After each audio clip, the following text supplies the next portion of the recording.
Hello my dear friends. So ఈ రోజు matter ఏంటంటే రథసప్తమి దగ్గరకు వచ్చేసింది. రేపే రథసప్తమి.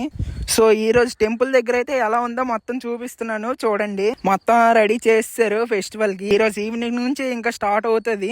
దర్శనంకి కూడా ఎవరికి ప్రాబ్లం ఉండదు, 6 లైన్స్ పెట్టారు కాబట్టి. అండ్ ఇంకా విషయానికి వస్తే నిన్న శోభాయాత్ర అయితే చాలా బాగా జరిగింది. ఆ వీడియోస్ కూడా ఇప్పుడు మీకు చూపిస్తాను, అలా చూడండి. మరి మామూలుగా కాదు, చాలా అంటే చాలా బాగా జరిగింది అనమాట. సో దాంతో పాటుగా నిన్న వచ్చిన గెస్ట్ కూడా చాలా బాగా చేశారు. పల్సర్ బైక్ రమణ అన్న, రామ్ ప్రసాద్ అన్న అందరూ చాలా బాగా చేశారనమాట. అండ్ ఆ తర్వాత డ్రోన్ షో, లేజర్ షోస్ కూడా అయ్యాయి. డ్రోన్ షో మాత్రం చాలా బాగుంది. మనం అక్కడికి వెళ్ళి చూడనవసరం లేదన్నమాట. మన ఇంటి దగ్గరికే కనబడేలా చేశారు. మన ఇంటి టెర్రస్ పైకి ఎక్కితే క్లియర్ గా కనిపిస్తుంది అనమాట. మీరందరూ చూసే ఉంటారు. సో నిన్నటి వరకు అయితే ఇలా జరిగిందన్నమాట. ఈ రోజు అయితే మనం ఎంతగానో వెయిట్ చేస్తున్న తమనన్న అయితే రాబోతున్నారు. ఈ రోజు అయితే ఉండబోతుంది తమనన్న కాన్సెప్ట్ అయితే. ఎవరు మిస్ అవ్వకండి, అందరూ తప్పకుండా రండి. మనం వచ్చి ఇంకా గ్రాండ్ గా చేసేద్దాం. ఈవినింగ్ 5 PM కల్లా కోటరామ్మూర్తి స్టేడియం దగ్గరికి అయితే వచ్చేయండి. ఈనాటి ముఖ్యాంశాలు ఇవే. మరి వెళ్లే ముందు సబ్స్క్రైబ్ అండ్ ఫాలో మాత్రం మర్చిపోద్దే.